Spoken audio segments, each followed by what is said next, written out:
Hello everybody!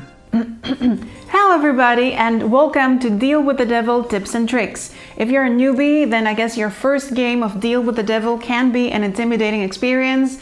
There's a lot going on, it's a heavy euro with hidden roles. It can be easy for new players to make mistakes or miss an important nuance before they get to know how to play each role to their unique strength. Fortunately, we're here to help you. So how do you make a good deal? What is the best way to play each role? And how do you avoid getting steamrolled by the Inquisition? If you have questions, we have answers. So one thing you might have missed is that the game gives you the option to put in your preferences in the app regarding which role you'd like to have. You open the app and before you select a new game, in the settings you have two different role selection modes. You can choose to have the app select randomly how the roles will be distributed, or you can set your own preferences secretly. If you choose the latter, then when you start a new game, the app will ask each player to secretly put in their role preferences. You can choose if there is a role you don't want to play, or a role you would like to play, and so do the other players. This doesn't guarantee that a certain role will be given out to a particular player, but it does weigh the randomness slightly more in that favor. When this is done, you scan the chest and the app tells you who gets which, so the roles are now distributed secretly to each player. So you've started the game and you're about to make your first deals. I know one question that will probably be in everyone's heads. What is a good price for a soul? This depends a lot on whether you're playing with newbies or whether there's experienced players in your group. It also depends on the stage of the game we're at and thus how desperate people will be.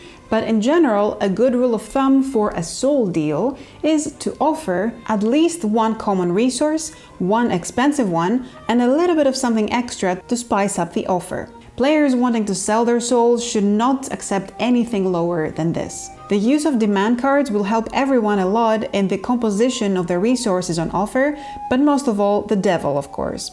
Once you play the game a bit more, you can be more confident and creative with your deals, and you can also use other tools at your disposal like bluffing and role-playing throughout all the different phases of the game. And now it's time to delve a bit deeper into the game and see what can help you make a good deal depending on what your role is. If you open your chest and see either this or this, then you know you are immortal. We mortals start poor, but we've got 3 whole soul pieces and you can't really put a price on that. So that's why you need to be extra cautious about how much you sell your soul for. So here's my tips and tricks on how to make a good deal as a mortal. As a mortal, don't be afraid to sell pieces of your soul. But you don't want to sell them cheap, so you don't have to accept the first offer you encounter if it doesn't seem like enough.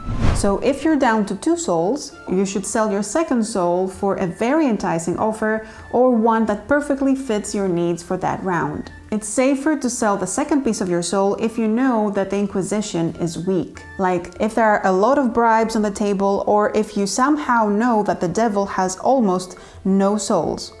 Also, selling a soul to a cultist may be safer from an Inquisition standpoint than selling it to a devil.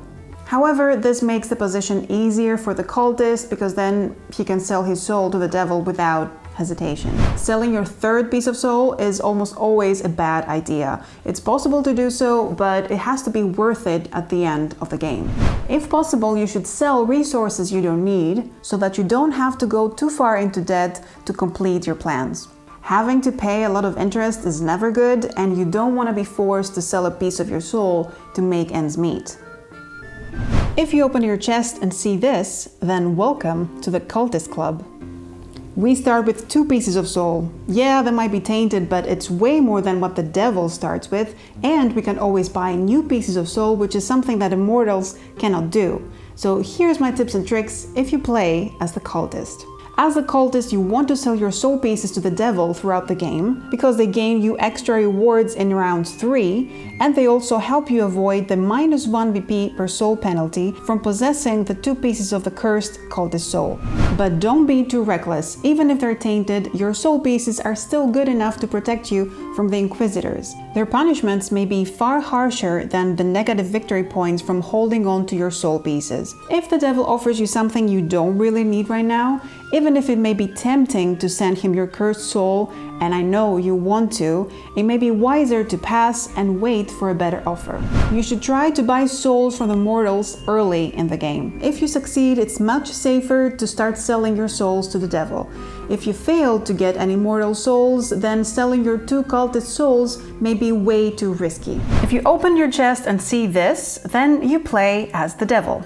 We devils have our name on the box, so I don't think we need any introduction. As the devil, what you really want is to buy cheap souls, and as many as possible. The only problem is that other players don't always cooperate. As you collect more souls, you'll need to make better and better offers to convince other players to sell their few remaining pieces. Don't be afraid to use your starting resources to develop your kingdom. Assuming that you don't spend too much, other players likely won't be able to tell if you're the devil or just a mortal player who has sold their soul for fast currency. Just be prepared to potentially face a witch trial if players get too suspicious. You start the game with a lot of coins, so you can use them to buy resources from other players. It's cheaper than buying them from the bank. However, throughout the game it's harder for you to get coins, as you cannot sell your resources like other players, so getting out of big debt is a bit trickier for you as the devil. It's usually a good idea to watch what other players want during the trading phase. All players should be using the trade request cards, and you can tailor your offer to their needs. In the third round, your first offer goes to the cultist player. You might want to consider slightly lowering your offer because the cultist is incentivized to sell their soul even for a lower value. So these were the role-specific recommendations, but there's more general tips and tricks for all players as well. Everyone can see each other's production in the first round, so be sure not to accidentally reveal your identity by offering something almost no one else can have during the trading phase. Like, don't offer 2 marble pieces if you're the cultist. Sometimes it's a good strategy to hide that you have many resources and not build 2 buildings each round for the first 3 rounds. Otherwise, guess who they will blame in the witch hunt. Role-playing and bluffing can be a fun part of the experience. For your first game, it's worth just focusing on learning to play the game well, but advanced players can use table talk to spice up the game. They can try to cast confusion over who might be in which role, and they can make witch trials a bit more fun and chaotic. So it's the awkward moment of the Inquisition, but don't worry too much if you lack soul pieces, as you can always bribe the Inquisitors. This is often a necessary strategy for avoiding punishing penalties in rounds 3 and 5. And you don't have to look at it as a bribe, you can look at it as a good tip. So here's our tips on how to tip the Inquisitors.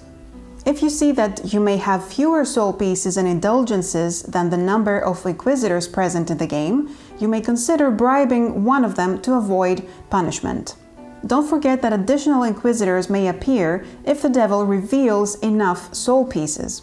For example, if players have sold 2 soul pieces to the devil before round 3, 1 more Inquisitor will be added, so you'd better be prepared for that. Bribing an Inquisitor in round 3 helps you get rid of that Inquisitor in both Inquisition phases of the game. That's even better than getting an indulgence, which will protect you only once. Also, bribing an Inquisitor is usually cheaper than buying an indulgence via the blue wings.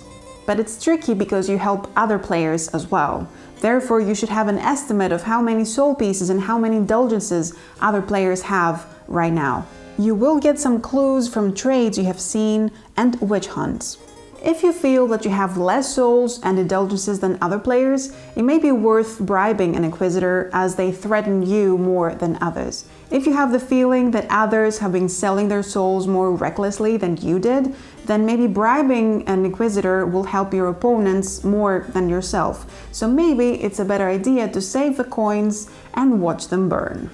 So these were our tips and tricks on Deal with the Devil. Let us know in the comments if you found them useful or if you have any other tips and tricks of your own you'd like to share with us. Thank you very much for watching, everybody, and good luck with all your deals.